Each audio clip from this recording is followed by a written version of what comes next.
Hello everyone, welcome to online engineering. इस particular session में हम लोग सॉल्व करने वाले हैं previous year engineering services exam में पूछे गए परमेबिलिटी चैप्टर पे based questions. Number of questions बहुत ज्यादा नहीं है ना, तो यहाँ पर एक ही सेशन में सारे क्वेश्चन सॉल्व हो जाएंगे। अब नंबर ऑफ क्वेश्चंस आप लोग काउंट करना चाहे तो यहाँ पर कर सकते हैं, बट इम्पॉर्टेंटली आपको यहाँ पर सॉल्यूशंस पे ध्यान रखना है ना। तो खैर देखते हैं यहाँ पर, चलिए किस तरह के क्वेश्चंस आए हैं। स्टार्ट करते हैं इस सेशन को with our first question. Question आपको स्क्रीन पर दिख रहा है, चलिए फटाफट पढ़ते हैं इस क्वेश्चन को। 1995 में पूछा गया था, if during a permeability test on a soil sample with a falling head permeameter, देखिए ध्यान दीजिएगा, फॉलिंग हेड परमीमीटर मतलब फॉलिंग हेड परमेबिलिटी टेस्ट की बातें कर रहा है ये। और अगर ये फॉलिंग हेड परमेबिलिटी टेस्ट की बात कर रहा है तो आपको याद होना चाहिए यहाँ पर फॉर्मूला। क्या था फॉर्मूला? पहले फॉर्मूला मैं यहाँ पर लिख कर देता हूँ, फिर क्वेश्चन के बारे में आगे बात करते हैं हम लोग। 2.303 into A into L into log of h1 by h2 and capital A by into T. अब देखिए यहाँ पर जो स्मॉल ए है that is the area of stand pipe होता था, L is nothing but that is the length of pipe होता था, कैपिटल ए होता था area of soil sample and T होता था टाइम इंटरवल। टाइम इंटरवल की शुरुआत में जो भी हेड होता था उसको h1 लिखा जाता था, at the end of that time interval जो भी यहाँ पर हेड होगा उसको बोला जाता था एज h2। और ऑब्वियसली बात है कि is nothing but that is the permeability and this is actually a test जो कि आप कंडक्ट करते हो लेबोरेटरी में for the fine grained soil to determine the permeability. चलिए अभी फिलहाल आगे बढ़ते हैं। यहाँ पर क्वेश्चन में बोलता है equal time intervals are noted for drops. अब देखिए टाइम की वैल्यूज इक्वल इक्वल है, ठीक है, इक्वल इक्वल टाइम इंटरवल वाले आपने यहाँ पर टेस्ट में ऑब्जर्वेशंस लिए हैं और देखा है यहाँ पर कि फर्स्ट टाइम में h1 से लेकर h2 यहाँ पर जो हेड है वो डिक्रीज करा है और उसके बाद H2 से लेकर H3 यहाँ पर डिक्रीज हुआ है। H1 से H2 में टाइम T लगा है, लेट अस सपोज T लिख देता हूं, सिर्फ T1 नहीं लिखते हो, और उसके बाद H2 और H3 में भी सेम टाइम लगा है। अब देखिए सेम ही सॉइल पे यहाँ पर टेस्ट किया जा रहा है, ऐसा बोल दिया क्वेश्चन में। और अगर ऐसा है, सेम सॉइल है, सेम सेटअप है, इसका मतलब मैं यहाँ पर ये बोल सकता हूँ that if a setup is same we can here say that your area की वैल्यू जो स्टैंड पाइप है वो आपने चेंज नहीं करा है, सॉइल सैंपल चेंज नहीं करा, इसका मतलब area of soil sample same रहेगा, length of soil sample same रहेगा दैट इज कैपिटल एल भी सेम रहेगा। और अगर ये सभी कुछ कांस्टेंट है तो देखिए इस फॉर्मूले में small A into L capital A ये सब कांस्टेंट है, बाकी इसके अलावा T1 और इक्वल टू बी T2 भी यहाँ पर बोल दिया, मतलब टाइम इंटरवल भी यहाँ पर सेम है। तो बचेगा क्या यहाँ पर? देखिए सॉइल भी सेम है, इसका मतलब अगर मैं K1 बाय K2 करता हूँ for the two different cases, क्योंकि सॉइल दोनों ही केसेस में एक ही है, ये रेशियो आ जाएगा 1। और अगर इस फॉर्मूले को अप्लाई कर दिया जाए तो देखिए न्यूमरेटर में ये वाला पूरा पार्ट कांस्टेंट है, डिनोमिनेटर पूरा कांस्टेंट है, वेरिएबल क्या है that is log h1 by h2। अब देखो इनिशियली पहले वाले टेस्ट में h1 से h2 गया था यहाँ पर हेड, और दूसरे टेस्ट में जो हेड है वो h2 से h3 गया है। तो कुछ इस तरह से आप यहाँ पर लिख सकते हो, क्रॉस मल्टीप्लाई कर दिया जाए अगर तो मैं लिख सकता हूं that log of h2 by h3 should be equals to be द log of h1 by h2। अब देखिए बड़ी ही आसानी से इस क्वेश्चन को यहाँ पर क्रॉस मल्टीप्लाई कर दीजिएगा इक्वेशन में, तो क्या मिल जाएगा that h2 square is equals to be h1 into h3। और अगर ऑप्शन में मैं मैच करता हूं इसको तो h2 square is equals to be h1 into h3 exactly दिखा रहा है आपके ऑप्शन नंबर सी में। तो इस क्वेश्चन को सॉल्व करना काफी आसान था, फॉर्मूला आपको याद होना चाहिए था। कौन सा मेथड यहाँ पर पूछा गया है? सबसे पहले तो आपको ये प्रेडिक्ट करना था जो कि यहाँ पर साफ साफ लिखा हुआ दिख जाता है, फॉलिंग हेड परमीमीटर से। ठीक है, चलिए अभी फिलहाल आगे बढ़ते हैं अगले क्वेश्चन की तरफ। तो जो नेक्स्ट क्वेश्चन है 1996 में पूछा गया था, बोलता है that a bed of sand consist of 3 horizontal layers of equal thicknesses. मतलब क्या है कि भैया जो यहाँ पर 3 लेयर्स है, तीनों की ही थिकनेस क्या है? इक्वल इक्वल है। लेट अस सपोज कि इन सभी की जो थिकनेस है वो कितनी है, that is equal to be H H और एच। आगे क्या बोलता है that the value of Darcy K, मतलब Darcy coefficient of permeability is given as for upper and lower layers as 1 into 10 raised to power minus 2 for upper and lower layers. अच्छा, centimetre पर second में value है, मैं यहाँ पर क्योंकि unit same ही है तो मैं यूनिट नहीं लिखूंगा बार बार। इसी के अलावा यहाँ पर अगर परमेबिलिटी की बात करें मिडिल लेयर की, तो that is 10 raise to power minus 1 दिया गया है।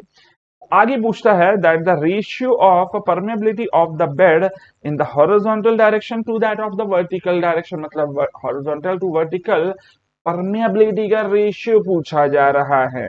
अब देखो, हॉरिजॉन्टल टू वर्टिकल का रेशियो कैलकुलेट किया जाए उसके पहले में इन दोनों का इंडिविजुअल जो फॉर्मूला है, आई होप शायद आप सभी ने डिराइव करा होगा वो फॉर्मूला, पहले वो फॉर्मूला लिख देता हूं, फिर हम आगे बढ़ते हैं। इस क्वेश्चन के हिसाब से जो भी डाटा है उसको पुट करेंगे यहाँ पर।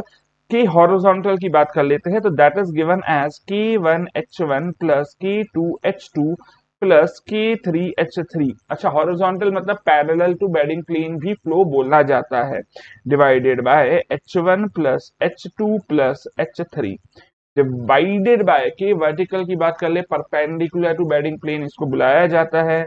This is nothing but this is H1 plus H2 plus H3 divided by H1 by K1 plus H2 by K2 plus H3 by K3। इसी को थोड़ा सा और सिंप्लीफाई करें, देखिए यहाँ पर क्या दिख रहा है, इसका डिनोमिनेटर और इसका न्यूमरेटर सेम सेम है।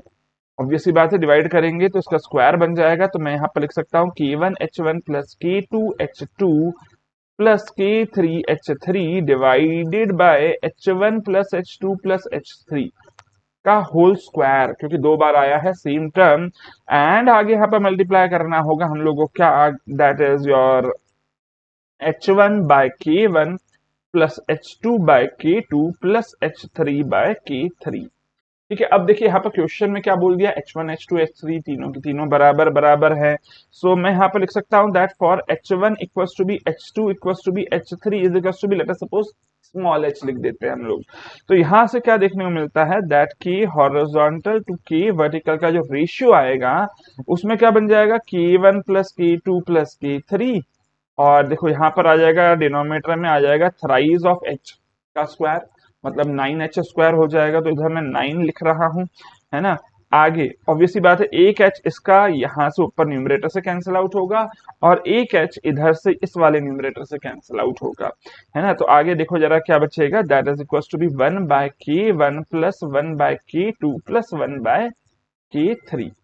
ठीक है, बड़ी इजीली यहाँ पर कैलकुलेशन कर सकते हैं। अब आप सिर्फ वैल्यूज पुट करनी है ना। तो देखो यहाँ पर इसकी वैल्यू को मैं लिख देता हूं एज इक्वल्स टू बी और 10, इसकी वैल्यू को मैं लिख रहा हूं 1 और इसकी वैल्यू को लिख रहा हूं 1। रेशियो सिंपली ले लिया है। अब ध्यान दीजिएगा 1 के आगे 10 रेज़ टू पावर माइनस 2 जरूर मल्टीप्लाई कर देना, 10 के आगे भी 10 रेज़ टू माइनस 2 मल्टीप्लाई कर देना to get the answer in your unit.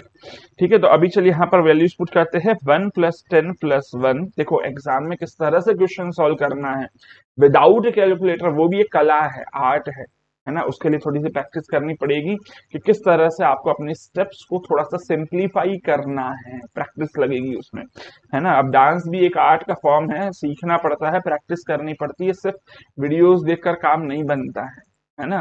तो 9 से डिवाइड कर देता हूं और आगे बात करते हैं 1 by 1 plus 1 by 10 plus 1 by 1। ठीक है, इस तरह से लिख देते हैं, ये आ जाएगा 12 by 9 10 plus 1 plus 10 divided by 10। LCM ले लिया था मैंने 10 यहाँ पर, तो इसको लिख सकता है as equal to be 12 by 9 into ऊपर आ जाएगा 21 बाय 10। तो इसको अब आप लोग इजीली सॉल्व कर सकते हैं and this will come up to be equals to be 4 by 3 into 2.1, है ना। तो वैल्यू जो आएगी वो आपकी आएगी, देखो 4 बाय 3 होता है 1.33 इंटू 2.1, है ना।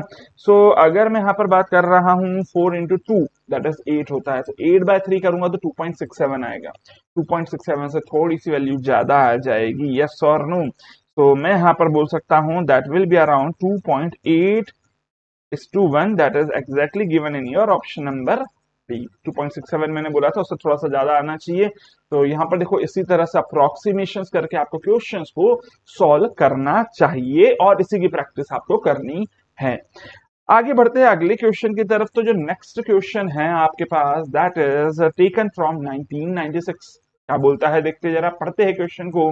Due to the rise in temperature the viscosity and unit weight of percolating fluid are reduced to 70% and 90% respectively। क्या बोल रहा है that viscosity is equals to be your 0.7 times reduced to 70%।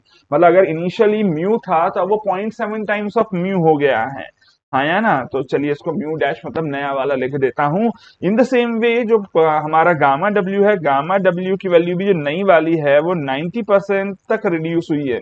इसका मतलब इनिशियल का 0.9 times हो गया होगा। आगे बोलता है कि भी बाकी सारी चीजें अगर कांस्टेंट रहेगी तो what is the change in permeability. अब देखिए इसके लिए फॉर्मूला आपको याद होना चाहिए। परमेबिलिटी का फॉर्मूला याद दिला देता हूं। आपने सभी ने पढ़ा होगा कार्बन का फॉर्मूला, है ना। कॉजनी कार्बन का जो फॉर्मूला था उसको यहाँ पर मैं लिख रहा हूं, that is 1/k into gamma W upon mu into E cube upon 1 plus E into D square. अब देखिए यही जो फॉर्मूला है इसमें बोल रहा है बाकी सब कुछ कांस्टेंट है, क्या चेंज हुआ है सिर्फ गामा डब्ल्यू और म्यू। इसका मतलब मैं इसको लिख सकता हूं as a constant into gamma W upon mu. ये था ओरिजिनल परमेबिलिटी। अब नया वाला परमेबिलिटी लिख देता हूं के dash, that is again constant. Constant की वैल्यू सेम रहेगी अब, है ना। गामा डब्ल्यू की वैल्यू है हमारे पास 0.9 टाइम्स ऑफ गामा डब्ल्यू और म्यू की वैल्यू है मेरे पास अब 0.7 टाइम्स ऑफ म्यू। इसको सॉल्व कर ले। देखिए भाई 9/7 करना है, बड़ा आसान है ना। 1 पॉइंट अब बचेगा यहाँ पर 2। एक बार 2 यहाँ पर लिख देता हूँ। 14 में से 20 हटेगा, 6 बचेगा। 6 मतलब हो जाएगा 8, है ना। 40 बच जाएगा, 40 मतलब 5 लिख देता हूँ ऑफ योर ओरिजिनल की। ठीक है, पूछ क्या रहा है, पूछ रहा है what is the percentage change. Percentage change का मतलब हो जाएगा K dash minus K upon original की, that is equal to be 1.285 K minus K upon के मल्टीप्लाइड बाय 100 कर देता हूं ताकि वैल्यू आ जाएगी आपकी परसेंटेज में। तो that will be equal to be your 28.5%। ठीक है, एग्जैक्टली कैलकुलेट कर लीजिएगा। यहाँ पर 28.6% आपके ऑप्शन में भी दिख रहा है, that is option number B. तो देखिए इस तरह से इन क्वेश्चंस को सॉल्व करना आसान है, लेकिन हाँ थोड़ी प्रैक्टिस लगेगी ताकि आप अपनी एक्यूरेसी को यहाँ पर बढ़ा पाए। थोड़ी प्रैक्टिस लगेगी ताकि आप यहाँ पर अपनी स्पीड को भी मेंटेन कर पाए। ये दोनों चीजें जरूरी है और ये प्रैक्टिस से ही मिलती है। लेकिन हाँ अगर आपको फॉर्मूले ही याद नहीं है ना, अगर आपको कंसेप्ट ही क्लियर नहीं है तो उसके लिए सिर्फ प्रैक्टिस से काम नहीं बनता है। बहुत सारे स्टूडेंट्स ये सोचते हैं छोड़ो पढ़ना, पढ़ाई से क्या होगा, हम थ्योरी नहीं पढ़ते, हम तो डायरेक्टली क्वेश्चन सॉल्व करते हैं। उससे बात नहीं बनती है।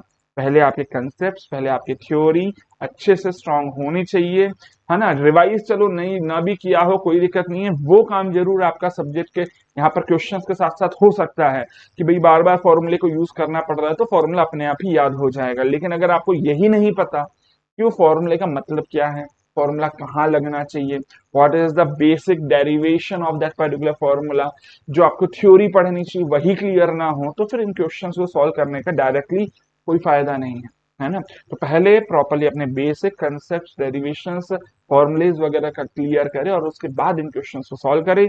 क्वेश्चन सॉल्व करने के भी फायदे हैं। पहला फायदा आपकी एक्यूरेसी ग्रो होती है, आपको ये पता चलता है that what is the pattern, what is the level of your exam, और सबसे इंपॉर्टेंट आपकी स्पीड यहाँ पर बढ़ती है। चलिए अभी फिलहाल आगे बढ़ते हैं अगले क्वेश्चन की तरफ। तो जो नेक्स्ट फोर्थ क्वेश्चन है यहाँ पर इस सेशन का 97 में पूछा गया था, इस सेशन रीजनिंग का क्वेश्चन है। ए assertion बोलता है that constant head permeability test is not used for fine grain soil। बिल्कुल सही बात है। अब देखो कांस्टेंट हेड परमेबिलिटी टेस्ट में करते क्या हो, आप एक टैंक लेते हो और उसमें से पानी को फाइनली पास करवाते हो अपने सॉइल सैंपल में से। तो late us suppose that this is your soil sample. तो ये है आपकी सॉइल सैंपल और इसमें से फिर फाइनली आप वाटर को कलेक्ट करते हो अपने आउटलेट पर। लेकिन ये जो पर्टिकुलर टैंक है इसमें आप जो लेवल है इसको मेंटेन करते हो। तो लेवल इज मेंटेन्ड। अब लेवल मेंटेन करने की जरूरत इसलिए पड़ रही है क्योंकि इसमें से पानी बहुत जल्दी जल्दी पास कर जाता है। तो अब क्योंकि यहाँ से पानी खाली हो गया तो टेस्ट करने का कोई फायदा ही नहीं है। इसलिए आप क्या करते हो, लगातार यहाँ पर जिस रेट से इधर से पानी बाहर निकल रहा होगा उसी रेट से यहाँ पर एक नल लगाकर पानी को ऐड करते चलोगे। इसलिए यहाँ पर कांस्टेंट हेड मेंटेन हो पाता है। अब क्योंकि यहाँ पर फ्लो रेट बहुत ज्यादा है, क्योंकि यहाँ पर फ्लो रेट बहुत ज्यादा है, ऑब्वियस सी बात है। ये हाई फ्लो रेट कहाँ देखने को मिलता है, हम ये बोल सकते हैं that this high flow rate is actually observed only in the coarse grain soil, जिसमें परमेबिलिटी की वैल्यू काफी ज्यादा होती है। अब हाई फ्लो रेट आपको फाइन ग्रेन सॉइल में तो देखने से मिल रहा है ना, तो अगर फाइन ग्रेन सॉइल में हाई फ्लो रेट है ही नहीं तो फिर कांस्टेंट हेड मेंटेन करने का कोई मतलब ही नहीं है। पानी बहुत धीरे धीरे पास कर रहा है, आराम से, जैसे जैसे पाइप खाली होगी उतने में आपका टेस्ट का ऑब्जर्वेशन हो जाएगा। इसीलिए कांस्टेंट हेड मेथड प्रेफर किया जाता है for the coarse grain soil, not for the fine grain soil. और यहाँ पर लिखा है it is not used for fine grain, एकदम ट्रू है, सही है ये, है ना। आर देखते, आर में क्या बोलता है, that the lesser the permeability of soil lesser is the discharge. सही बात है यार, अगर फाइन ग्रेन सॉइल ले लिया तो फाइन ग्रेन सॉइल का क्या होगा, परमेबिलिटी कम होगी और उसकी डिस्चार्ज भी कम होगा। इसीलिए इसको हम लोग फाइन ग्रेन सॉइल के लिए प्रेफर नहीं करते। That means this is actually reason also, ये रीजन भी है ना, ऑफ ए। सो अगर ए और आर दोनों ट्रू हो और आर रीजन भी हो जाए ए का, तो आप टिक करते हो ऑप्शन नंबर ए पर। अगला क्वेश्चन देखते हैं, नेक्स्ट क्वेश्चन 1998 में पूछा गया था, तीन स्टेटमेंट लिखे हुए, पूछता है कौन कौन से सही है। पहला स्टेटमेंट बोलता है that the constant head permeability, constant head permeameter actually device का नाम है, is best suited for the determination of coefficient of permeability in the highly impermeable soil. देखिए इम्परमिएबल जो लिख दिया ना, ये गलत हो गया। हाईली इम्परमिएबल के लिए यूज नहीं किया जाता, this is used for highly permeable soil, for coarse grain soil, क्योंकि कोर्स ग्रेन सॉइल के लिए क्या होती है, परमेबिलिटी की वैल्यू काफी ज्यादा होती है। और यही सेम चीज मैंने अभी इसके पिछले वाले क्वेश्चन में भी आपको समझाई है। तो यहां पर मैं क्या बोल सकता हूँ, फर्स्ट स्टेटमेंट इज रॉन्ग। पहला स्टेटमेंट क्या हो गया, गलत हो गया है। सेकंड स्टेटमेंट पढ़ते जरा अब यहाँ पर। सेकंड बोलता है that the coefficient of permeability of soil mass decreases with the increase in viscosity of the pore fluid. देखिए जरा, यहाँ पर मैंने अभी आपको कोजनी कार्बन का फॉर्मूला लिखवाया था, that is K is equals to be 1/k into gamma W upon mu into E cube upon 1 + E into D square. देखो एक ही चैप्टर के क्वेश्चंस एक ही सेशन में सॉल्व हो जाए तो ज्यादा आसान रहता है, क्योंकि ये फॉर्मूला हमने इसके पहले वाले क्वेश्चंस में लगाया है ना। तो पहले वाले क्वेश्चन में चलो आपने पहली पहली बार भी पढ़ा होगा, तो कम से कम यहाँ पर अब थोड़ा सा फेमिलियर हो जाओगे इस फॉर्मूले से। फॉर्मूले में जरा चेक करिए, मेरे को क्या पूछ रहा है, मेरे को पूछ रहा है विस्कोसिटी ऑफ पोर फ्लूइड, जो कि दिख रहा है यहाँ पर म्यू, है ना। तो मैं क्या लिख सकता हूँ, that is inversely proportional to mu. Question में क्या बोल रहा है कि अगर यहाँ पर कोएफिशिएंट ऑफ परमेबिलिटी की बात करें तो वो डिक्रीज करता है विद द इंक्रीज, मतलब इनवर्सली प्रोपोर्शनल की बात ही कर रहा है स्टेटमेंट में। दैट मीन्स ये स्टेटमेंट ट्रू हो गया। समझ में आ रही है, एक की वैल्यू डिक्रीज कर रही है तो दूसरे की इंक्रीज करेगी, या दूसरे की इंक्रीज कर रही है तो पहले वाले की डिक्रीज करेगी, यही होता है इनवर्सली प्रोपोर्शनल का मतलब। आगे बढ़ते हैं, थर्ड स्टेटमेंट पढ़ते हैं, that the coefficient of permeability of a soil mass increases with the increase in temperature. अब देखो अगर टेम्परेचर आप बढ़ाते हो तो विस्कोसिटी की वैल्यू क्या होती है, टेम्परेचर बढ़ाने पर विस्कोसिटी की वैल्यू कम होती है ना। इसका मतलब मैं यहाँ पर से क्या बोल सकता हूँ, that is directly proportional to temperature, permeability is directly proportional to the temperature, है या ना। और यही सेम चीज लिखिए, देखिए एक इंक्रीज है तो दूसरा भी इंक्रीज है, मतलब क्या है, डायरेक्टली प्रोपोर्शनल बातें हो रही है। और ये बिल्कुल डायरेक्टली प्रोपोर्शनल होता है परमेबिलिटी किसके साथ, टेम्परेचर के साथ। तो मतलब थर्ड भी सही है, दो सही, second and third, that is exactly given in your option number C, जिस पे आप टिक करोगे। और मूव करते टुवर्ड्स अवर नेक्स्ट क्वेश्चन। 99 में पूछा गया था, मैचिंग का क्वेश्चन है। लिस्ट वन, लिस्ट टू में कुछ यहाँ पर इक्वेशंस के नाम दिए हुए हैं, लिस्ट वन में जो भी आप कैलकुलेट करते हो उससे वो दिया हुआ है। तो सबसे पहली बात करते हैं, flow of water in soil. Darcy law use करते हैं, परमेबिलिटी चैप्टर में सभी ने पढ़ा है। तो डार्सी लॉ एग्जैक्टली कहाँ दिख रहा है, सॉइल में फ्लो पढ़ना है तो उसके लिए आप पढ़ते हो डार्सी लॉ, दैट इज 2। ठीक है, दैट इज 2। फिर flow of water through pipes की अगर मैं बात करूं, देखो पाइप्स में लैमिनार फ्लो वाला चैप्टर पढ़ा होगा आप लोगों ने फ्लूइड मैकेनिक्स में, है ना। अभी ऑब्वियस सी बात है, अगर फ्लो थ्रू पाइप की बात हो रही है तो वो सॉइल में तो पढ़ते नहीं हो, कहाँ पढ़ते हो, कौन सा subject, fluid mechanics. Fluid mechanics में भी सब्जेक्ट के बाद में चैप्टर का नाम बताता हूँ आपको, लैमिनार फ्लो वाले चैप्टर में जाइएगा और उसमें हेड लॉस का फॉर्मूला पढ़िएगा। आपको फॉर्मूला तो मिलेगा ही, बट इसके अलावा आपको वहां पर फॉर्मूले के साथ नाम लिखा हुआ मिल जाएगा। हेड लॉस का फॉर्मूला ढूंढना है आपको लैमिनार फ्लो वाले चैप्टर में, हैगन पॉइजले फॉर्मूला, ठीक है, नाम है फॉर्मूले का, फॉर्मूला ढूंढिएगा, आपको क्लियरली समझ में आ जाएगा। हेड लॉस इन पाइप्स का फॉर्मूला हैगन पॉइजले फॉर्मूला, जो कि दिख रहा है पॉइजले इक्वेशन, दैट इज योर 3, ठीक है। तो 2 के बाद मैं मैच कर रहा हूं 3 को। एंड सेडिमेंटेशन इन वाटर, जिसके लिए आप अगर एनवायरमेंटल इंजीनियरिंग सब्जेक्ट में चले जाओ, वाटर का ट्रीटमेंट जब आपने पढ़ा था, सेडिमेंटेशन टैंक, उसमें आपने देखा होगा सेटलिंग वेलोसिटी का फॉर्मूला, डेरिवेशन उसका देखा है कहा, तो that is according to the Stokes law, ठीक है। तो ये आगे हमारा, इसको मैं मैच कर दूंगा विद योर 5, क्लियर है। तो 2, 3, 5 यहाँ पर इजीली मैच कर सकते हो। बाकी ऑब्वियसली बात है, देखो बिजनेस इक्वेशन एक्चुअली यूज किया जाता है फॉर द रिस्क कैलकुलेशन, तो उससे बिल्कुल भी आप कंफ्यूज मत होइएगा, है ना। बाकी स्कैम्पटन्स की जो इक्वेशन है, स्कैम्पटन्स की इक्वेशन आप लोग यूज करते हैं फॉर द फाउंडेशन इंजीनियरिंग, है ना। तो 2, 3, 5 यहाँ पर कोड बन रहा है, 2, 3, 5 is your option number B.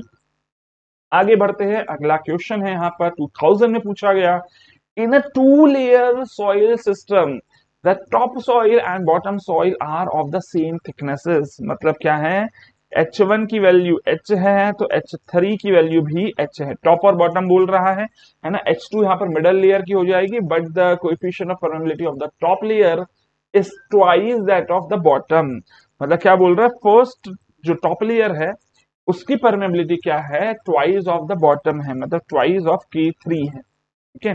इसकी जो परमेबिलिटी उसको मैंने K3 लिख दिया है। तो आगे देखो सेकंड मिडल लेयर की बात क्या कर रहा है, but the coefficient of permeability of the top layer is twice that of the bottom.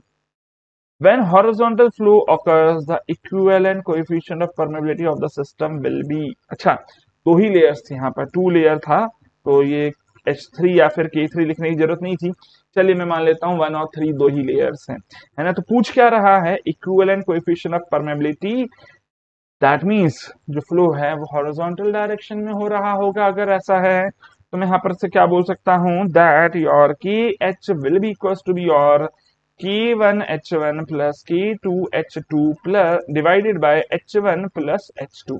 Values put कर देता हूँ, K1 की वैल्यू लिख देता हूँ twice of K3 into H plus K3 into H, ठीक है, और divided by H plus H। तो इसको सॉल्व करेंगे, यहां से क्या बन जाएगा, 3 times of K3 into H divided by H, that means H नहीं होगा नीचे, डिनोमिनेटर में हो जाएगा 2H, तो डिवाइड करके वैल्यू आ जाएगी 1.5 टाइम्स ऑफ K3, ठीक है।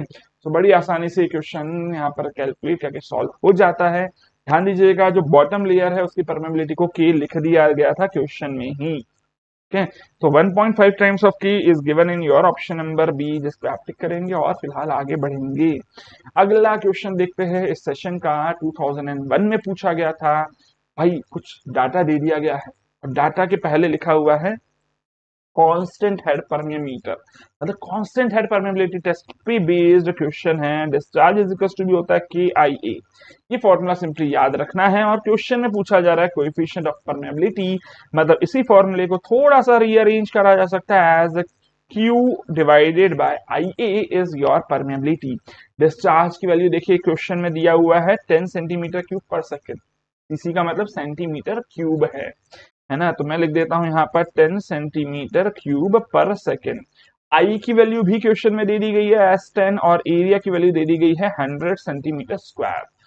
कॉल करोगे ऑब्वियसली बात है आंसर आएगा आपका सेंटीमीटर पर सेकेंड में, that will be equal to be और क्या बन जाएगा, that is equal to be और 1/100 सेंटीमीटर, 1/100 सेंटीमीटर पर सेकेंड। तो ठीक है सर, ये तो सेंटीमीटर पर सेकेंड में आ गया है, लेकिन फिलहाल जो क्वेश्चन में वैल्यू पूछी जा रही थी वो किस में पूछी जा रही है, वो पूछी जा रही है आपको इन मीटर पर सेकेंड। तो भैया 1/100 सेंटीमीटर पर सेकेंड बोल रहा है, और 1 सेंटीमीटर का मतलब क्या होता है, दैट इज अगेन 10⁻⁻² मीटर, है ना। तो इसको सॉल्व करेंगे तो ये क्या बन जाएगा, 1 इंटू 10⁻⁻4 मीटर पर सेकेंड। 1 इंटू 10⁻⁻4 एग्जैक्टली मैच कर रहा है कौन से ऑप्शन में, that is option number C. लेकिन देखिए इस क्वेश्चन को सॉल्व करने के लिए जो आपको फॉर्मूला लगा था वो फॉर्मूला बहुत इजी था, फॉर्मूला सभी ने बेसिकली पढ़ा है अगर परमेबिलिटी चैप्टर पढ़ा है तो ये क्वेश्चन मेरे हिसाब से न्यूमेरिकल होने के बावजूद काफी ज्यादा आसान है। कि कठिन नहीं है यार, कोई भी क्वेश्चन अगर आपको आता है तो क्वेश्चन आसान है, नहीं आता है तो टफ हो जाएगा। अभी आपके ऊपर है कि ये क्वेश्चंस आपको डिफिकल्ट लग रहे हैं कि इजी लग रहे हैं, है ना। पढ़ा होगा ठीक से, चीजें याद होंगी तो इजी लगेगा, और नहीं पढ़ा है, भूल चुके हो सब कुछ, दोनों ही केसेस में आपको ये क्वेश्चंस टफ लगेंगे। 2003 का अगला क्वेश्चन है, Z1 Z2 Z3 की वैल्यूज दे दी गई है, K1 K2 K3 की वैल्यूज दे दी गई है। पूछ रहा है the average permeability perpendicular to the bedding plane. Perpendicular to the bedding plane को मैं वर्टिकल लिख दिया करता हूं, that is equals to be और Z1 plus Z2 plus Z3 divided by Z1 by K1 plus Z2 by K2 plus Z3 by K3। Values put कर देते हैं यहाँ पर, 4 plus 1 plus 2 divided by 4 by 2 plus 1 by 1 plus 2 bye 4। LCM ले लिया जाएगा, यहाँ पर ऊपर तो आ गया है 7, एलसीएम ले लिया जाए इसका 4, that is equal to be और 8 plus 4 plus 2। So again solve करा जाए, 7 इंटू 4 हो जाएगा न्यूमरेटर में, डिनोमिनेटर में हो जाएगा 8 plus 4 that is 12 plus 2 that is equal to be 14। तो इसी को सॉल्व कर लिया जाए, 28 बाय 14 आ जाएगा, that is equal to be 2 बन जाएगा, and this is your answer, that is option number B. तो बड़ी आसानी से ये क्वेश्चन भी यहाँ पर सॉल्व होता है। आगे बढ़ते अगले क्वेश्चन की तरफ। भैया मेरे को करने का बोल रहा है मैच। परमेबिलिटी की वैल्यूज दे दी गई है लिस्ट 2 में, और सॉइल का नाम दे दिया गया है लिस्ट 1 में। देखो सबसे पहली बात, जितना ज्यादा सॉइल कोर्स होगा उतना ज्यादा उसकी परमेबिलिटी होगी। तो ये बात तो क्लियर है कि ग्रेवल की सबसे ज्यादा होती है परमेबिलिटी, फिर होती है सैंड की, फिर होती है सिल्ट की, और फिर होती है क्ले की। ये बातें आप सबको पता होनी चाहिए। हाँ, वैल्यू जरूर याद नहीं होगी, एक बार मैं मान सकता हूं, लेकिन ये वैल्यूज ना भी याद होगी तो भी ये क्वेश्चन इजीली सॉल्व हो जाएगा। देखते हैं किस तरह से सॉल्व होगा। देखो ग्रेवल की सबसे ज्यादा होनी चाहिए और बाकी सारी वैल्यूज 10⁻⁻⁻ माइनस में कुछ दी है, तो ग्रेवल तो ऑब्वियसली बात है मैच हो जाएगा 1 के साथ। फिर आ जाता है देखो यहाँ पर loose, that is a wind blown silt, है ना, सिल्ट होती है। ये क्ले और सिल्ट का मिक्सचर है, और फिर है हमारा प्योरली क्ले। तो ऑब्वियसली बात है डी का सबसे कम होगा यहाँ पर क्योंकि वो प्योरली क्ले है। फिर आएगा क्ले और सिल्ट का मिक्सचर, और फिर आएगा सिल्ट, और फिर आएगा ए। ठीक है, ये तो क्लियरली समझ में आता है, आप इसको अरेंज तो कर ही सकते हो इस तरह से। अब देखो जरा यहाँ पर सबसे कम है 10⁻⁻6 से भी कम, दैट इज 3। सो ऑब्वियसली बात है 1 के बाद सबसे लास्ट में आना चाहिए 3। अब बीच में जो दो वैल्यूज लिखनी है, सिल्ट पहले आएगा, थोड़ा सा बड़ा होगा उसके लिए परमेबिलिटी, तो इसको मैं मैच करूंगा विद 2। ठीक है, तो यहाँ पर 3 को मैंने मैच कर दिया 2 के साथ, मतलब सी को मैंने मैच करा है 2 के साथ, और ऑब्वियसली बच गया 4। So 1423 is the code that you are getting, 1423 is given in your option number D. अगला क्वेश्चन देखते हैं, नेक्स्ट क्वेश्चन 2004 का है। 4 स्टेटमेंट लिखे हैं, मतलब देखो क्वेश्चन एक्चुअली टफ है। क्यों टफ हो जाता है? क्योंकि अगर 4 में से आप कोई भी पर्टिकुलर 2 के बारे में तो श्योर हो लेकिन 2 के बारे में अनश्योर हो, या 4 में से 3 के बारे में श्योर हो, 1 के बारे में श्योर नहीं हो, तो ऐसे क्वेश्चंस में आपके फंसने के चांसेस बढ़ जाते हैं। अच्छा, इन्हीं क्वेश्चंस का थोड़ा सा पैटर्न चेंज कर दिया, नाम चेंज कर दिया। गेट में इन्हीं क्वेश्चंस को अब बोल दिया जाता है एज मल्टीपल सिलेक्ट क्वेश्चन। ठीक है, हाँ, जो यहाँ पर नीचे वाले ये वाला जो स्टेटमेंट लिखा रहता है ना, ये नहीं लिखा रहता गेट में। ठीक है, अगर ये हटा दो तो ये बन जाएगा MSQ ऑफ गेट। ठीक है, तो अगर आप ये बोलोगे सर यार गेट के जो MSQ बड़े टफ होते हैं, अरे भाई इस तरह के क्वेश्चंस तो ESE में कब से पूछ रहा है। ठीक है, तो चलिए खैर अभी फिलहाल बहुत ज्यादा डरने की जरूरत नहीं है। अगर आप गेट की तैयारी कर रहे हो और MSQ से डर रहे हो, जरूरत नहीं है बहुत ज्यादा डरने की। क्वेश्चंस की प्रैक्टिस करें, अपने कंसेप्ट को क्लियर रखें, क्वेश्चंस इजीली बनते हैं। देखते हैं यहाँ पर पहला क्वेश्चन, तो पहला statement, coarse sand is more than a million times more permeable than a high plastic clay। देखिए अगर मैं प्लास्टिक क्ले की बात करता हूं तो उसकी जो परमेबिलिटी होती है वो लेस देन 10⁻⁻⁻6 mm/s होती है, और ग्रेवल्स की बात कर लूं तो वो होती है इक्वल टू बी 10 और 1 के बीच में mm/s में। ठीक है, 100 भी हो सकती है, डिपेंड करेगा कोर्स ग्रेन जो आपका ग्रेवल है उसमें वोइड्स कितने बड़े बड़े हैं, शेप ऑफ ग्रेवल्स पे भी डिपेंड करता है। तो यहाँ पर फर्स्ट तो एकदम सही दिख रहा है कि ये 100 million times, sorry 1 million times दिख रहा है, तो एकदम सही है, फर्स्ट स्टेटमेंट तो ट्रू है। सेकंड स्टेटमेंट देखते हैं, that the permeability depends upon the nature of soil and not on the properties of liquid flowing. गलत है ये, एक्चुअली कैसे गलत प्रूफ करूं मैं, चलिए गलत प्रूफ करके भी देता हूं। मैंने अभी अभी आपको कोजनिक हार्मन फॉर्मूला लिखवाया था, हाँ या ना? अच्छा, ये कोजनिक हार्मन फॉर्मूला जब लिखवाया था तो उसमें गामा डब्ल्यू अपन न्यू भी तो आया था। ये जो टर्म है ये क्या है? This is nothing but this is the fluid property, this is the fluid property. Yes और नो? फ्लूइड प्रॉपर्टी पे डिपेंड नहीं करता है कि बोल देना गलत हो जाएगा। थर्ड स्टेटमेंट देखते हैं क्या बोलता है, that if a sample of a sand and a sample of clay have the same void ratio, both samples will exhibit the same permeability.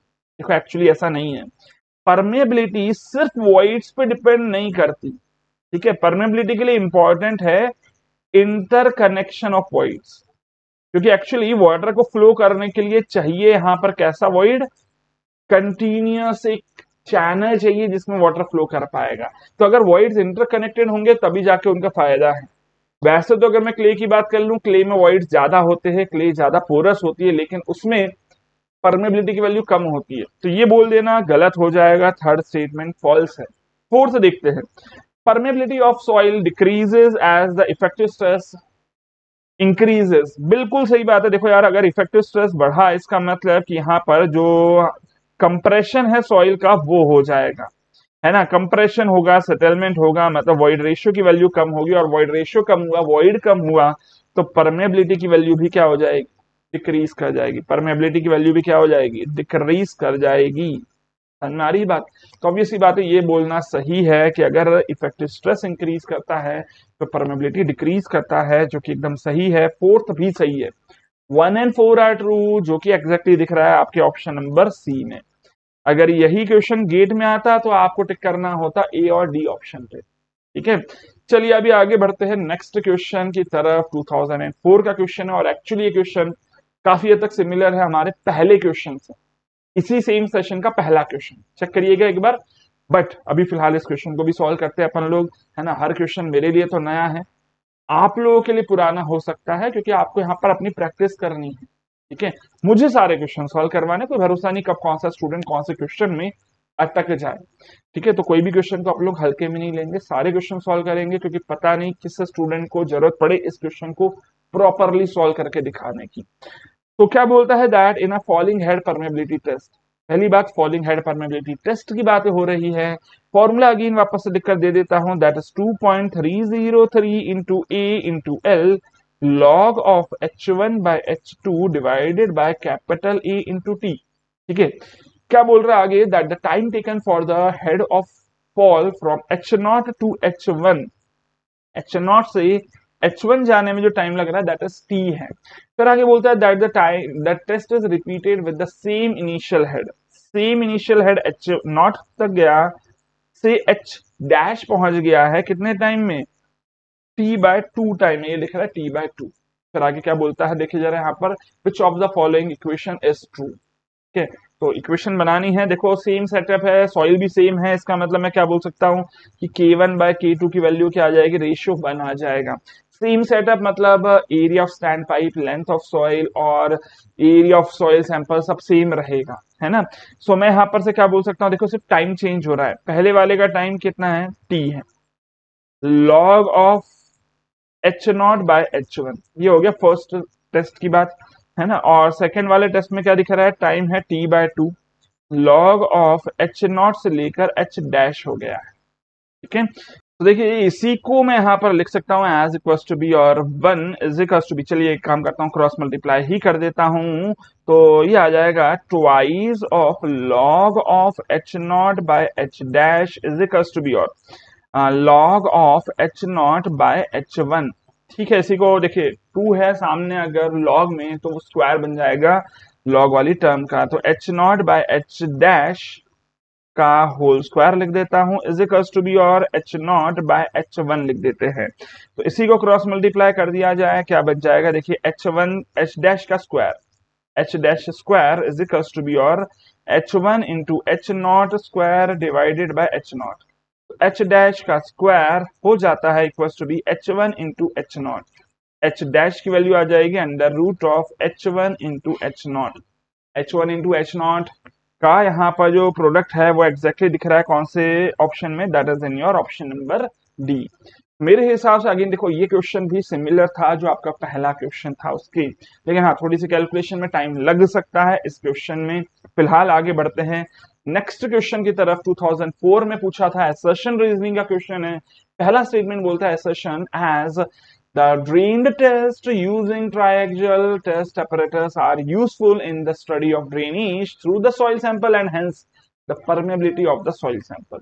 देखिए एक्चुअली जो ट्रायक्सियल टेस्ट है वो परमेबिलिटी के लिए यूज किया जाता है, but only for low permeability soil. ठीक है, तो लो परमेबिलिटी सॉइल में जब एक स्टेबल स्टेट पहुंच जाए फ्लो का, तब उसके लिए आप ट्रायक्सियल टेस्ट अपरेटस यूज कर सकते हो। ठीक है, तो ये सही तो है। आगे देखते हैं आर क्या है। आर बोलता है that the permeability of soil is an important property useful in the estimation of impounded water through permeable soil layer below the earth dam. देखो भैया बिल्कुल पक्की बात है, अगर आपने सीपेज कैलकुलेट करना है तो seepage is directly proportional to the permeability. जितनी ज्यादा परमेबिलिटी होगी उतना ही ज्यादा सीपेज हो सकता है ना।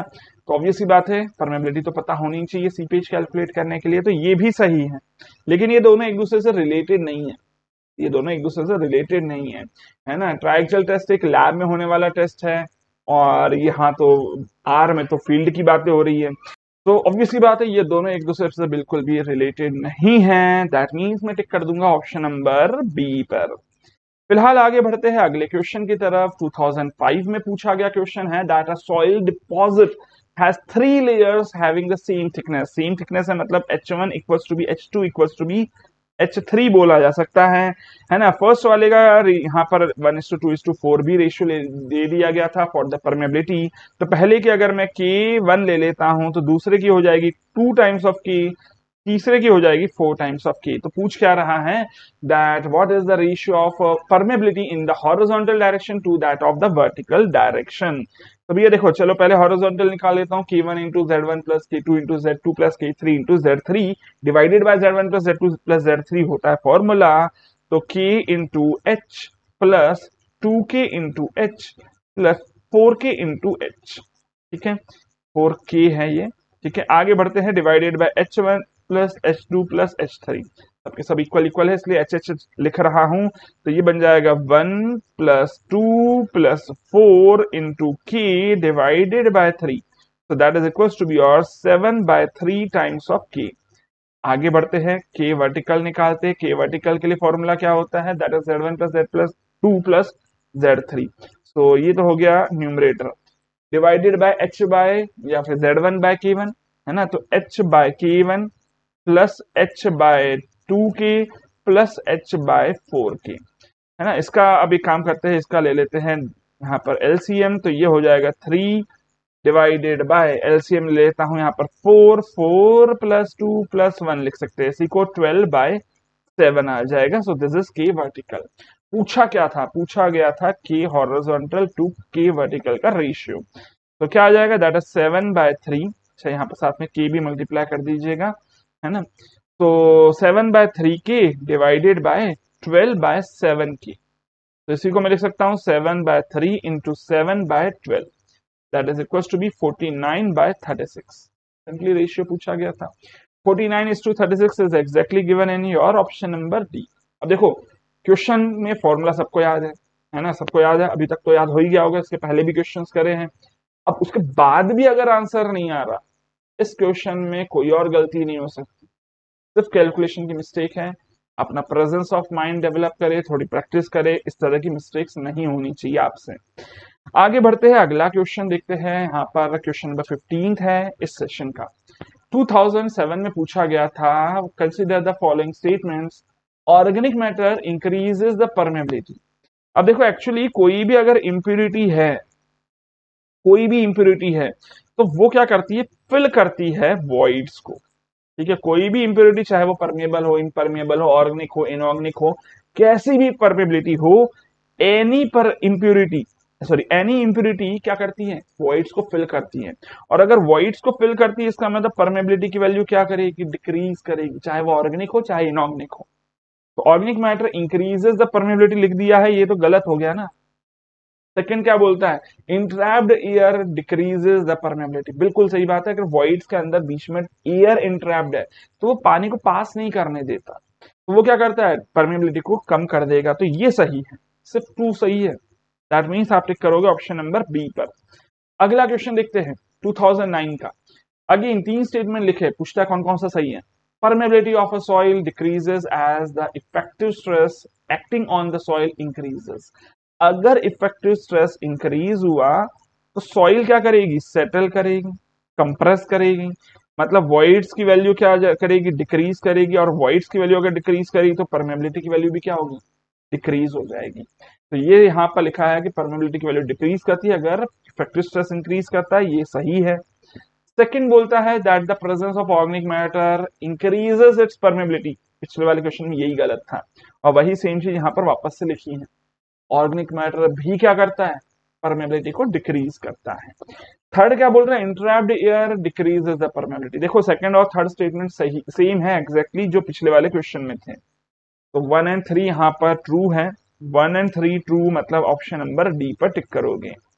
अगला क्वेश्चन देखते हैं 2010 का क्वेश्चन है, the coefficient of permeability depends on. Coefficient of permeability कौन कौन से फैक्टर पर डिपेंड करती है, तो फॉर्मूला आप सबको ये मैंने लिखवाया है। कौन सा फॉर्मूला है, कॉजनी कार्बन का फॉर्मूला है, यस और नो पता है ना। तो यहां से देखो जरा, सबसे पहली बात कि ये डिपेंड करता है पर वॉइड रेशियो पे, हाँ सर कर रहा है, ये दिख रहा है, तो इस पे तो डिपेंड करता ही है। टू, ड्यूरेशन ऑफ फ्लो पे नहीं करता, ड्यूरेशन ऑफ फ्लो टाइम नहीं दिख रहा है यहाँ पर, है ना।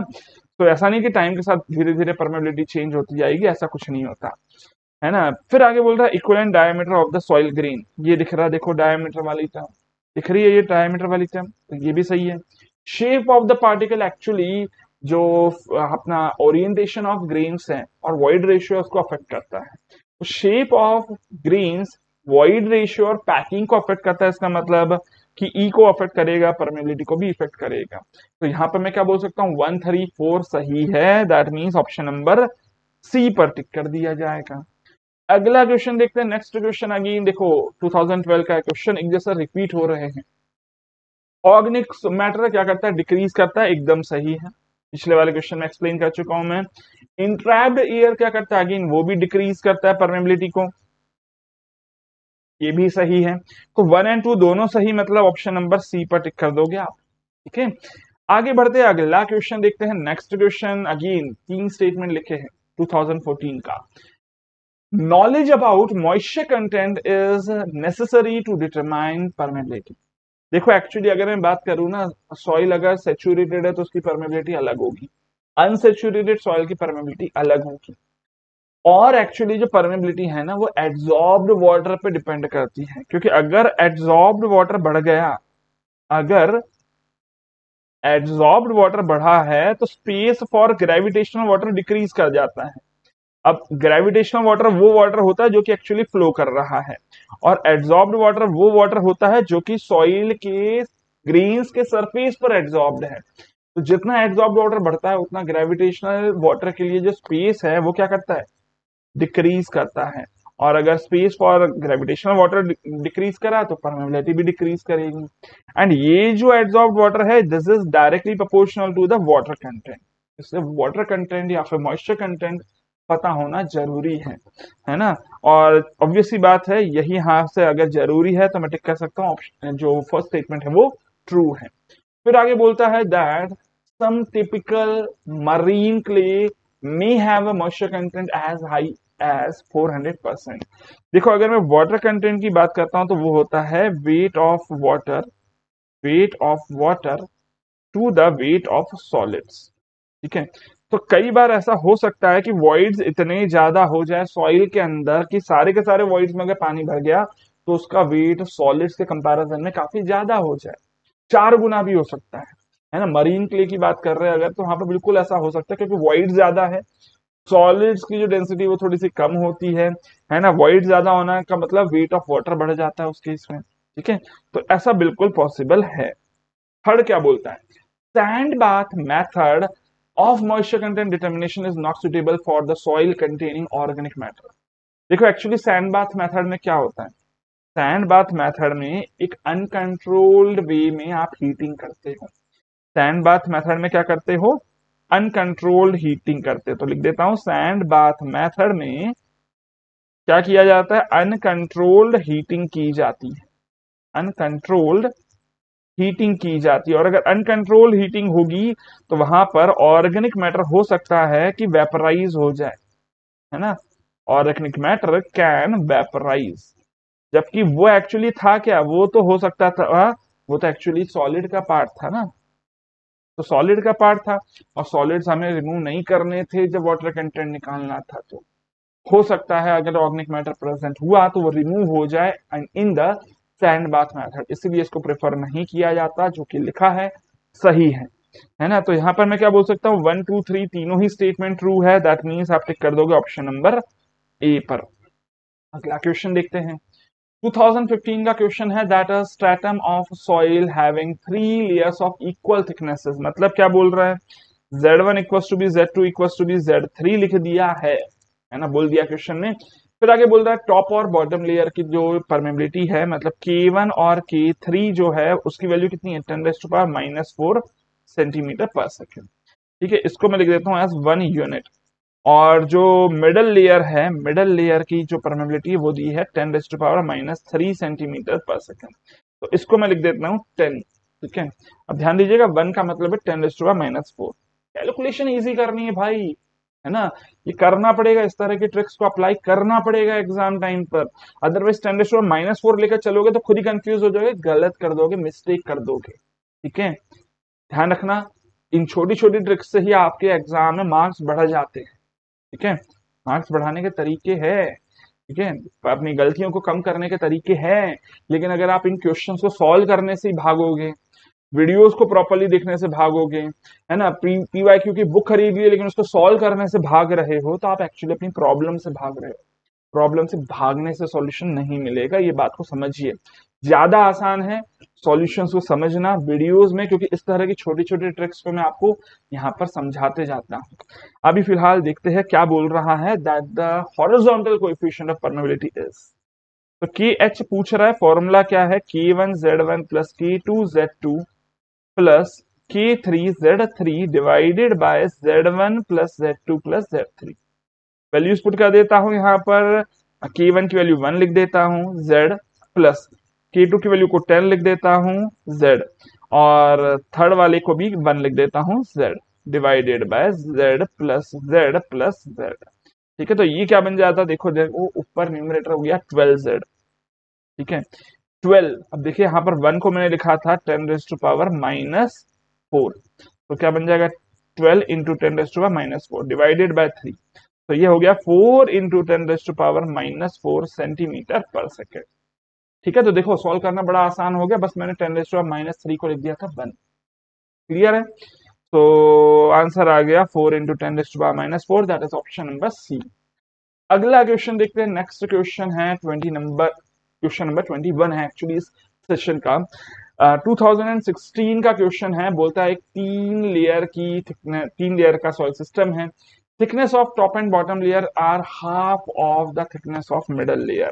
मतलब H1 is equals to be H3 है, और इसकी वैल्यू को मैं लिख देता हूँ एज H/2, और H2 को लिख देता हूँ as small h। Middle layer का डबल है ना। तो आगे बोल रहा है coefficient of permeability of the top and bottom layer are double. K1 और K3 जो है ना वो ट्वाइस ऑफ K है, और जो K2 है मिडल लेयर है उसकी थिकनेस यहाँ पर उसकी परमेबिलिटी K ही है। तो पूछ क्या रहा है कि अगर हॉरिजॉन्टल फ्लो हो रहा है तो इक्विवेलेंट कोएफिशिएंट ऑफ परमेबिलिटी क्या होगी, ये लिखा हॉरिजॉन्टल फ्लो। ठीक है, तो formula again K1Z1 plus K2Z2 लिख देता हूं, यहाँ पर K1 को लिख देता हूं एज 2K, और इसका जो Z है वो H/2 है। सेकेंड वाले के लिए K इंटू H लिख देता हूँ, थर्ड वाले के लिए अगेन 2K इंटू H/2 लिख देता हूँ, divided by Z1 plus Z2 plus Z3, that is H/2 plus H/2। तो इसको सॉल्व कर लेते हैं, ये आ जाएगा यहाँ पर से 3 टाइम्स ऑफ KH, और डिनोमिनेटर आ जाएगा ट्वाइस ऑफ H, तो ये आ गया 1.5 टाइम्स ऑफ K। बस इतना ही पूछा गया था। 1.5 times of k is exactly given in your option number A. आगे बढ़ते हैं, अगला क्वेश्चन यहाँ पर दिख रहा है 2017 में पूछा गया था that an extended layer of soil has grains at 10% of the material finer than 0.07 mm है। मतलब D10 की वैल्यू क्या दे दी गई है क्वेश्चन में, that is equal to be 0.07 mm।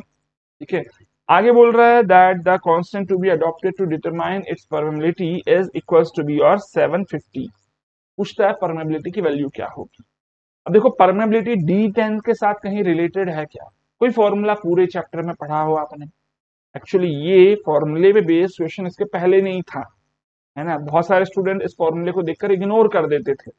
पढ़ाया तो जाता है लेकिन स्टूडेंट इग्नोर कर देता है। फॉर्मूले का नाम बता देता हूं, एलन हैजन इक्वेशन। ठीक है, अब एलन हैजन इक्वेशन क्या बोलती है, k is equals to be और c into D10 square. c की वैल्यू यहाँ पर 750 दी गई है, लेकिन ध्यान दीजिएगा जो D10 लिया जाता है ना वो सेंटीमीटर में होता है। ठीक है, सेंटीमीटर में होता है, मतलब ये वैल्यू हो जाएगी 0.007 सेंटीमीटर स्क्वायर। ठीक है, सो ऑब्वियस ही बात है, इसको सॉल्व करेंगे तो आंसर जो आएगा ना वो परमेबिलिटी का सेंटीमीटर पर सेकेंड में आएगा। ठीक है, सॉल्व कर लिया जाए, that will be equal to be 750 into 10⁻⁻6 into 49। ठीक है, but this is in centimetre पर सेकेंड। बट मुझे पूछा गया मीटर पर डे में, है ना, तो मैं क्या कर दूंगा 10⁻⁻2 मल्टीप्लाई कर देता हूँ ताकि मीटर में हो जाए। तो 750 इंटू 49 इंटू 10⁻⁻8 मीटर, और एक सेकेंड को यहाँ पर मल्टीप्लाई करना है ना, तो मीटर पर डे में लिखना है, तो ये तो देखो सेकेंड था। अब नंबर ऑफ सेकेंड लिख दिए जाए, एक पर्टिकुलर डे में कितने होते हैं, तो that is 24 into 3600 seconds in one day, लिख सकते हैं इस तरह से, है ना। तो इसको देखिए यहाँ पर सॉल्व करने जाएंगे तो ऑब्वियस ही बात है, ये डबल जीरो दिख रहा है, ये कैंसल आउट करेगा, 10⁻⁻6 कर देगा। आगे एक जीरो और दिख रहा है, 10⁻⁻5 हो जाएगा, है ना। तो मैं क्या लिख सकता हूँ, as 75 into 24 into 49 into 36 into 10⁻⁻5 metre per day. ठीक है, सॉल्व करिएगा, इसको थोड़ा सा लंबा पड़ जाता है ये क्वेश्चन, ये बन जाएगा 31.75 मीटर पर डे में। बट ऑब्वियसली बात है ये आंसर गलत है, 31 तो है ही नहीं ऑप्शन में, क्वेश्चन में मिस्टेक थी, है ना। अब आप बोलोगे सर इतना लंबा क्वेश्चन सॉल्व करा उसका फिर क्वेश्चन मिस्टेक है, भाई है तो है, लेकिन उसको सॉल्व करने का तरीका बता रहा हूं। अब क्वेश्चन में जो मिस्टेक थी उसके हिसाब से सॉल्व कर लिया जाए। क्वेश्चन में क्या मिस्टेक करी थी उसने कि भैया कोई यूनिट का चेंज नहीं करना, डायरेक्टली वैल्यूज लिख दो, जो वैल्यूज दी गई है उसको डायरेक्टली लिख दो। 750 इंटू 0.07 का स्क्वायर डायरेक्टली लिख दो। ठीक है, तो 750 इंटू 7 का स्क्वायर होता है 49 इंटू 10⁻⁻4। इसको सॉल्व करोगे तो ये आ जाएगा 3.675। यूनिट में कोई चेंज नहीं करा, आप ऑप्शन चेक कर लो, ऑप्शन में मीटर पर डे में दिया, आप उसी में वैल्यू कंपेयर करो। बट ये गलत है, ऑब्वियस ही बात है, दिस इज रॉन्ग, है ना। सही आंसर तो ये आना चाहिए था, लेकिन ऐसा कोई ऑप्शन में मैच ही नहीं करता, तो इसलिए हमने यहाँ पर टिक कर दिया ऑप्शन नंबर डी को। ठीक है, तो देखो एग्जाम में जब आप बैठे हो एग्जाम हॉल में, तो वहां पर कौन सा सही क्वेश्चन होगा कौन सा गलत होगा ये आप समझ तो सकते हो, लेकिन क्लेम करके कौन से क्वेश्चन को गलत एक्सेप्ट किया जाएगा ये आप एग्जाम हॉल में बैठे बैठे डिसाइड नहीं कर सकते। वो तो बाद में होगा ना डिसाइड, एग्जाम हो जाएगा फिर एक्सपर्ट्स बताएंगे कि नहीं भैया ये क्वेश्चन गलत था, इसको कैंसिल आउट कर दिया जाए, ये तो बाद में होगा ना डिसाइड, एग्जाम हॉल में तो डिसाइड नहीं होता। वहां पर आपके पास क्या ऑप्शन बचता है कि जो भी मोस्ट अप्रोप्रिएट ऑप्शन है आप उस पर टिक करिए। ठीक है, और मोस्ट अप्रोप्रिएट यहां पर कौन सा बनता है, that is option number D. अगला क्वेश्चन देखते हैं, नेक्स्ट क्वेश्चन क्या बोलता है। अगला क्वेश्चन है यहाँ पर बोलता है that fine grain soil are difficult to drain. सही बात है, उसमें से पानी बाहर निकालना मुश्किल है, क्यों, क्योंकि फाइन ग्रेन सॉइल की पहली बात तो परमेबिलिटी बहुत कम होती है, दूसरी बात परमेबिलिटी तो कम होती है, साथ ही साथ यहाँ पर कैपिलरी फोर्सेस भी एक्ट करते हैं, है ना। कैपिलरी फोर्सेस भी पानी को बाहर निकलने से मना कर देते हैं, तो ये दोनों ही सही है, और एक्चुअली अगर ये दोनों ही सही है और आर एक्चुअली रीजन भी है ना, तो इसका मतलब मैं टिक कर दूंगा ऑप्शन नंबर ए पर। अगला क्वेश्चन देखते हैं, नेक्स्ट क्वेश्चन क्या बोलता है। 2021 का क्वेश्चन है और कांस्टेंट हेड परमेबिलिटी टेस्ट लिख दिया गया था। फॉर्मूला क्या होता है, Q is equal to B KIA। Discharge का formula volume collected per unit time. फिलहाल क्वेश्चन में देखो वॉल्यूम कलेक्टेड दिया है 160 सेंटीमीटर क्यूब, ठीक है, दिया हुआ है वॉल्यूम कितना कलेक्ट हुआ है, टाइम कितना लगा है यहाँ पर तो वो भी दिया 1.75 मिनट्स, ठीक है। Is equals to B KIA, के की वैल्यू पूछी जा रही है, ठीक है, और आई की वैल्यू देखिए यहाँ पर head loss per unit length होता है, तो हेड कितना लॉस हुआ है तो दैट इज 30 सेंटीमीटर। कितनी लेंथ है that is equal to be height, that is 15 centimetre height है। एरिया की वैल्यू हो जाएगी π/4 डायमीटर स्क्वायर। डायमीटर की वैल्यू दे दी गई है 10 सेंटीमीटर, ठीक है। तो यहां पर से सब कुछ से आप कैलकुलेट कर पाएंगे इजीली। के की वैल्यू किस में आएगी ये बताओ पहले, के की वैल्यू आएगी सेंटीमीटर पर मिनट में, ठीक है। सॉल्व कर लेते अपन फिलहाल यहाँ पर 160 into 15 into 4 divided by 1.75 into pi into 30 into 10 का स्क्वायर, ठीक है। सो क्या करें कैलकुलेट यहाँ पर, देखिए अब जरा इसको मैं लिख सकता हूं एज इक्वल्स टू बी और 160 इंटू 2, ठीक है, ये हो जाएगा 15 into 4 that is 60, 60 divided by 30 लिख दिया है मैंने, 1.75 इंटू 22/7 और ऑब्वियसली बात है 100 लिख देता हूं। बट ये आंसर जो इसमें आएगा किसमें आएगा, सेंटीमीटर पर सेकेंड में आएगा। कन्वर्ट करना है मीटर पर ईयर में, ठीक है। सो इसको चलिए यहाँ पर सॉल्व करते हैं अपन लोग। यहाँ पर देखिए 22 इंटू अगर मैं कर देता हूँ 7, है ना, तो 22 इंटू 7 क्या होगा, दैट इज 154, ठीक है ना, ठीक है सर 154 आएगा और 154 से थोड़ा सा यहाँ पर ये ज्यादा है, मतलब ये 7 पॉइंट समथिंग आएगा, है ना, बचेगा 6, तो मैं लिख सकता हूँ यहाँ पर इसको एज 7.3, ठीक है, इंटू 14 डिवाइडेड बाय 1.75 इंटू 10⁻⁻², ठीक। बट ये सेंटीमीटर पर सेकंड में, अब इसको क्या करता हूँ मीटर पर सेकंड में लिखता हूँ, तो 10⁻² हो गया मीटर के लिए, और ये जो एक सेकंड में दिया है इसको मेरे को किस में करना है, ईयर में करना है, तो इंटू 365 इंटू डेज हो गए, 24 इंटू 3600, ये हो गए नंबर ऑफ सेकेंड्स पर डे, ठीक है। अब कैलकुलेट कर लीजिएगा अप्रोक्सीमेटली, यहाँ पर ऑब्वियसली बात है आप आंसर निकाल सकते हैं, है ना। देखो 14 इंटू 7 भी मैं करूंगा तो ये आ जाएगा इक्वल्स टू बी और 84, 84 का जस्ट डबल दिख रहा है ये, है ना, नीचे 175, ठीक है, तो ऊपर आ रहा है 84 के आसपास, नीचे आ रहा है 1.75 के आसपास, है ना, और बाकी ये 10⁻², 10⁻² दिख रहा है, एक 10⁻² तो इधर से कैंसिल आउट हो जाएगा, तो 24 इंटू 8, सॉरी यहाँ पर 86400 जो होता है वो एक दिन का है, तो यहाँ पर लिख सकता हूँ 365 इंटू 86400 इंटू 10⁻⁻4, ठीक है। अब देखिए ये जो 1.75 से जब मैं डिवाइड कर रहा हूं इसको, ठीक है, ये 84 नहीं होगा बल्कि थोड़ा सा ज्यादा ही होगा, 84 तो 7 से मल्टीप्लाई करने पे आएगा, तो ये मैं मान लेता हूँ इक्वल्स टू बी और 3 इंटू 14 होता है 5, है ना, तो यहाँ पर लिख देता हूँ 5 ऐड कर दीजिए, 0.3 इंटू 14, ठीक है, 4 ऐड कर देता हूँ तो यहाँ पर आ जाएगा 88। अब इसको सॉल्व कर लीजिएगा, ठीक है, 10⁻⁻4 है ऑब्वियसली बात है, तो ये हो जाएगा 8.64, ये हो गया 8.64 इंटू 365, है ना, 8.64, 8 इंटू 365 करूंगा तो ये वैल्यू आ जाएगी 2700 के आसपास, और मल्टीप्लाई कर दीजिएगा मतलब ये आ जाएगा आपका ऑब्वियसली बात है 3000 के ऊपर आएगा कुछ, तो 3000 के ऊपर मतलब 3060 आपको ऑप्शन में दिख रहा है, that is option number C.